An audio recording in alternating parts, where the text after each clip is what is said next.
আসসালামু আলাইকুম। Welcome back to my channel Farhana's daily diary. আশা করছি কাছে এবং দূরে যে যেখান থেকে আমার ব্লগটি দেখছেন সবাই অনেক ভালো আছেন। আলহামদুলিল্লাহ আমরাও ভালো আছি। আমি ফারহানা আজকে ঈদ মোবারক জানিয়ে আপনাদের সাথে নতুন ব্লগটি শুরু করতে যাচ্ছি। আশা করছি আজকের ব্লগটিও আপনাদের কাছে ভালো লাগবে।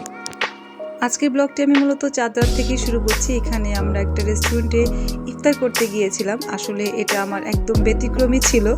যদিও বা আমার বাবার বাসায় আমাদের ইফতারি দাওয়াত ছিল, তারপরেও আমাকে একটি বিশেষ কারণে বাইরে যেয়ে ইফতার করতে হয়েছে আপনাদের ভাইয়ার কলিগদের সাথে আর কি। মূলত এই তো এইখানে আমরা রেস্টুরেন্টে কিন্তু ইফতার করার পর কিছুটা আপনাদের সাথে ভিডিও ক্লিপস শেয়ার করার পর এখন কিন্তু অলরেডি বাসায় আমি চলে এসেছি। এসে তারপর আমি কিছু পিঠা ভেজে নিয়েছিলাম রাতেই। আপনারা জানেন যে এই পিঠাগুলো আমি প্রতি বছর আমার দুই নুনাসের কাছ থেকে গিফট পেয়ে থাকি। যদিও বা এবার আমার বড় নুনাস একটু অসুস্থ, তাই আমি আমার ছোট নুনাসের কাছ থেকে গিফট পেয়েছি, আর ভাইয়ের শ্বশুর বাড়ি থেকে কিছু পেয়েছি, আর সেগুলোই ভেজে নিয়েছি। আর এখানে আমি আমার ছেলের পছন্দ অনুযায়ী পাস্তাটাও কিন্তু রান্না করে নিয়েছিলাম। আমার ছেলে মেয়ে দুজনে কিন্তু পাস্তা খুবই পছন্দ করে, এবং ডেজার্ট আমি তৈরি করছিলাম, সেটাই আপনাদের সাথে শেয়ার করছি। এখানে মূলত আমি একটা কেকের লেয়ার দিয়ে তাতে দুধ দিয়ে আমি একটু সুগার সিরাপের বদলে দুধটাকে ব্যবহার করেছি। তারপর কিছুটা কাস্টার্ড এখানে আমি রেডি করে নিয়েছিলাম, সেটা দিয়ে তার উপর আমি একটা জেলোর একটা লেয়ার করেছিলাম। সেটা অবশ্য ক্লিপটা আমার মোবাইল থেকে ডিলিট হয়ে গেছে, সেজন্য আমি মূলত আপনাদের সাথে শেয়ার করতে পারিনি। খুবই সাধারণ একটা ডেজার্ট, তৈরি করতেও খুব একটা ঝামেলা হয় না, কিন্তু খেতে কিন্তু বেশ মজা লাগে।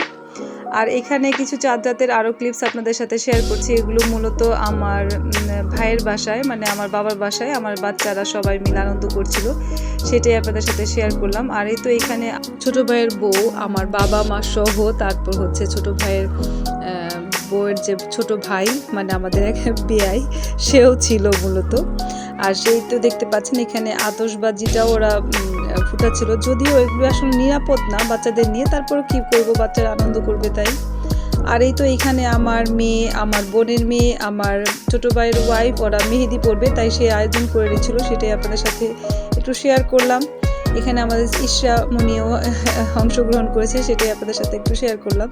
ওরা খুব সুন্দর করে সাজিয়ে গুছিয়ে নিয়েছিল। আর আমার ছোট ভাইয়ের ওয়াইফ কিন্তু একটা কেকও তৈরি করে নিয়েছিল, ঈদ মোবারক লিখে নিয়েছিল। আর এই তো এখানে আমার মেয়ে আমার মাকে হাতে মেহেদি পরিয়ে দিচ্ছিল। আসলে এই দৃশ্যগুলি খুবই সুন্দর, কি বলবো। আর এই তো এখানে আমার ছোট বোনের মেয়েকে আমার ভাইয়ের বউ আর কি মেহেদি পরিয়ে দিচ্ছিল। আর এখন যে ক্লিপসটা দেখতে পাচ্ছেন, এটা হচ্ছে ঈদের দিন সকালের নাস্তার টেবিলটা আমি গুছিয়ে নিয়েছিলাম, সেটাই আপনাদের সাথে শেয়ার করলাম। খুবই সাদামাটা আর খুবই সিম্পল একটা ঈদ আমরা পার করেছি, সেটাই আপনাদের সাথে শেয়ার করেছি। পরবর্তীতে আর যা বাদ বাকি রান্না হয়েছিল সেগুলো আর সেভাবে আমার ভিডিও করা হয়নি বা টেবিলে সাজানো হয়নি। আর তাই আমি নাস্তার টেবিলটাতেই আপনাদের সাথে শেয়ার করে আজকের মতো এখান থেকে বিদায় নিচ্ছি। আপনারা সবাই অনেক বেশি ভালো থাকবেন, সুস্থ থাকবেন। আল্লাহ হাফেজ।